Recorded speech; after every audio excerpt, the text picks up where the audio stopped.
안녕하세요, 유정 변호사입니다. 여러분, 악법도 법이다 란 말 들어보셨죠? 소크라테스는 악법도 지켜야 한다 라고 말하면서 독이 든 독배를 마셨습니다. 물론 우리 소크라테스도 겁이 났을 겁니다. 제자가 도망가세요 라고 이런 권유를 했는데도 불구하고 나는 이 자리에서 죽겠다, 이런 각오를 하고 법을 지켰습니다. 실제로 악법이다, 때법이다, 이런 민식이법에 대한 논란은 많지만 사고가 난다면 이 법에 따라 우리가 재판을 받아야 하지 않을까요? 더 다른 방법이 있나요? 이런 상황에서 제가 어떻게 하면 우리 운전자들이 처벌을 받지 않을까 고민을 엄청 했습니다. 그 1탄 본격적으로 시작하겠습니다. 우리가 민식이법으로부터 이제 자유로워지기 위해서는 어떤 안전운전 의무가 있는지 살펴보는 게 필요하지 않겠습니까? 그게 첫 번째겠죠. 몇 가지 안전 의무가 있을까요? 한번 제가 볼게요. 도로교통법 제49조는 운전자가 지켜야 될 사항을 13개로 세분해서 규정하고 있습니다. 도로교통법 전체와 그 시행령까지 생각을 한다면 실제로는 수십 개가 될 겁니다. 그렇지만 우리의 쟁점은 보행자 사고니까요. 보행자와 관련된 의무만을 먼저 좀 살펴보겠습니다.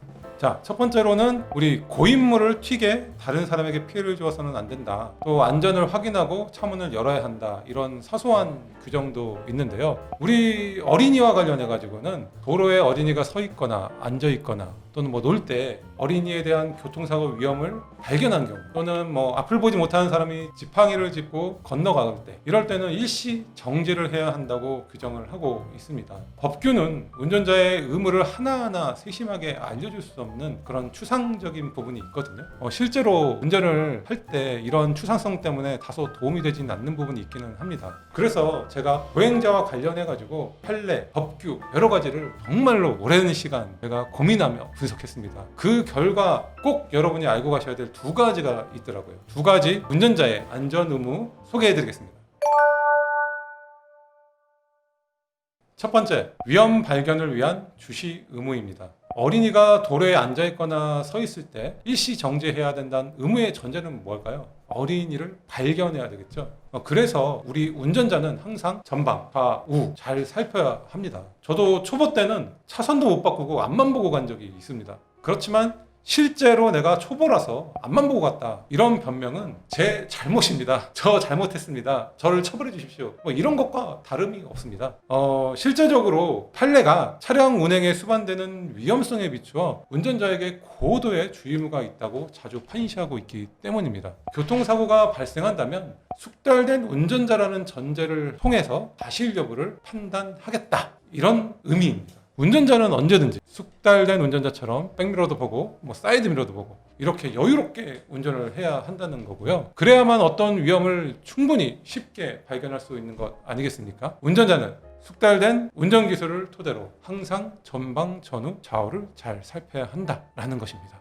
두 번째, 상황에 따른 적절한 조치 의무입니다. 운전자가 전방, 전후, 좌우를 잘 살피라는 것은 위험 발생에 적절히 대처하라는 것 아니겠습니까? 예를 들어서 도로변에 서 있는 사람을 봤다. 그냥 그대로 직진하면 되겠습니까? 안 되겠죠. 당연히 속도를 좀 줄이고 그 사람이 어떻게 움직이고 있는지 이런 것도 좀 보면서 충분한 간격을 두고 이렇게 피해가거나 아니면 좀 내가 정지해서 안전함을 확인하고 운전을 해야 한다는 것입니다. 법이 일시정지 의무를 부과했다는 것, 이것은 안전을 최우선적으로 확보하라는 것이죠. 그래서 판례는 자동차 운전자는 고도의 기밀성이 필요하다, 이렇게 판시를 합니다.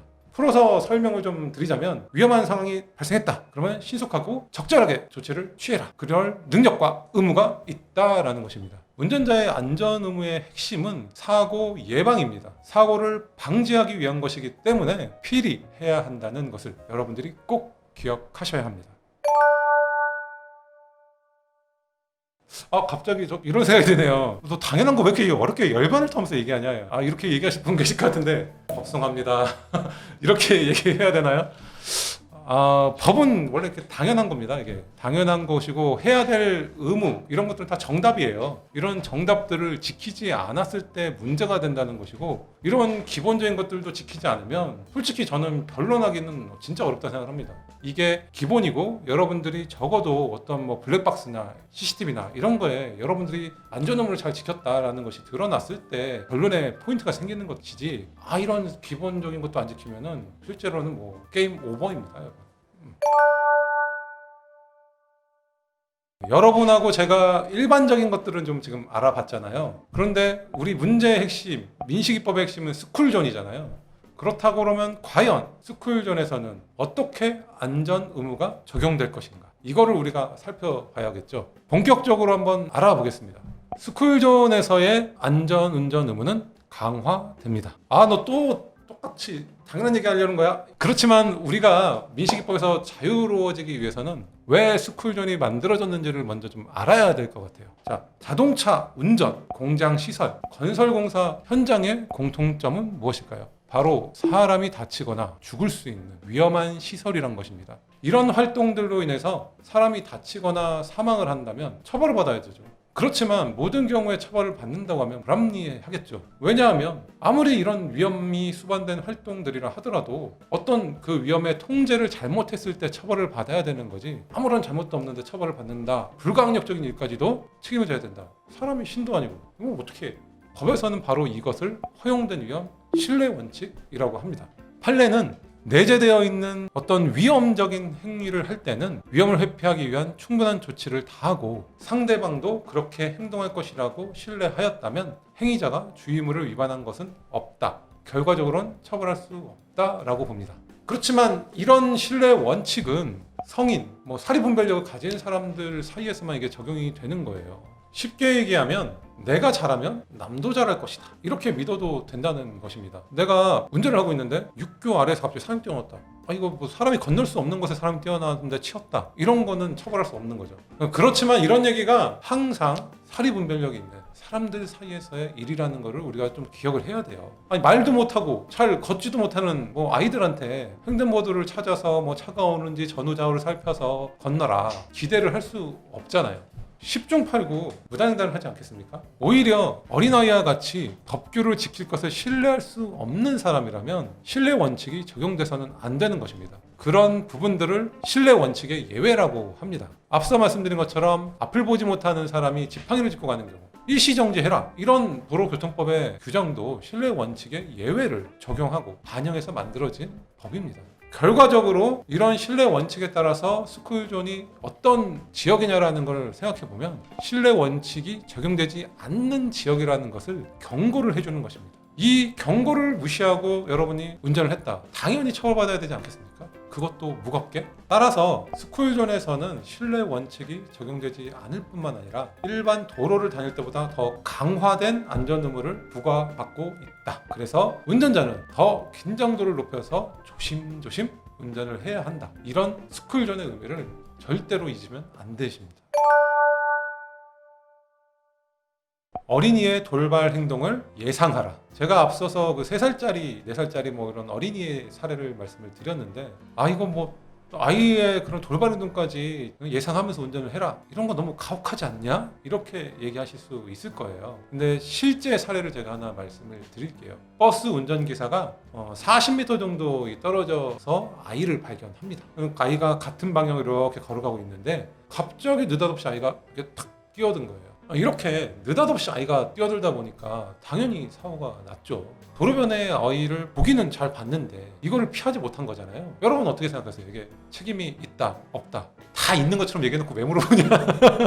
네, 맞습니다. 여러분, 이 버스 운전기사가 처벌을 받았습니다. 운전자 입장에서는 어느 정도 억울한 부분이 있는 것, 저도 충분히 그런 마음 들 수 있다라고 공감을 합니다. 저도 한 사람의 운전자니까요. 그렇지만 법원은 아이가 진행하는 버스 앞으로 튀어나올 수 있음을 예견하고 이에 대해서 주의를 다해서 대비해라, 이렇게 판결을 했습니다. 운전자는 멀리 아이가 있다는 것을 봤다면 돌발 상황을 일으킬 수 있는 것까지 대비해서 급정지를 하거나 아니면 속도를 줄이면서 아이의 옆으로 잘 지나갈 수 있도록 충분히 거리를 확보해라, 이런 운전을 해야 한다라는 것이거든요. 너무 가혹하다고 생각할 수 있겠지만 이 판결이 1970년도에 만들어진 판결입니다. 너무 오래됐는데 지금도 적용될 수 있냐고요? 네, 지금도 적용됩니다.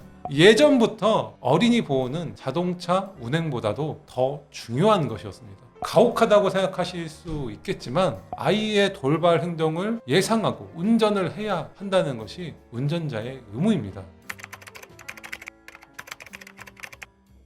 여러분, 제가 이 영상을 만들면서 갑자기 죄송하다는 생각이 들었습니다. 여러분한테 빨리 좀 도움이 될 수 있는 본론 이런 것들을 빨리빨리 풀어줘야 되는데 변호사 직업병인지 모르겠습니다. 이게 기승전결을 따지는 이런 버릇 때문에 제가 서론 이게 너무 길어져 버린 것 같아요. 그래서 이번 영상을 토대로 여러분에게 도움이 될 수 있는 실질적인 꿀팁들 대방출할 테니까요. 곧 다음 편으로 진짜 기대하는 마음으로 제가 많이 준비해서 다시 돌아오겠습니다. 놓치지 마시고 꼭 보시고요. 기대해 주세요.